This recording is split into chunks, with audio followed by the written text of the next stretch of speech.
السلام علیکم. میرا نام سید نسیم احمد شاہ ہے اور میں جماعت اہل اسلام سے تعلق رکھتا ہوں. جی. اور پیچھے سے کہاں سے؟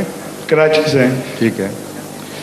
حضور نماز ظہر اور نماز عصر میں ہم ظہر سے یعنی سورت نہیں پڑھتے تو اس میں کوئی حکمت ہے؟ اکثر دوپہر کے وقت خاموشی کا وقت ہوا کرتا ہے. جی.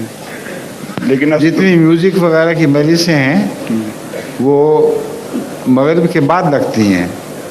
دیکھیں نا آپ نے. جی جی رات بھیگے تو آوازیں نغموں کی اونچی ہو جاتی ہیں. جی اور پرندے بھی صبح کے وقت چہچہاتے ہیں اور دوپہر کو خاموش ہو جاتے ہیں. جی. تو اللہ تعالیٰ نے انسانی فطرت کے مطابق نمازوں میں اونچا پڑھنا یا دل میں پڑھنا یہ مقرر فرما دیا ہے. ٹھیک ہے. جی جزاک اللہ.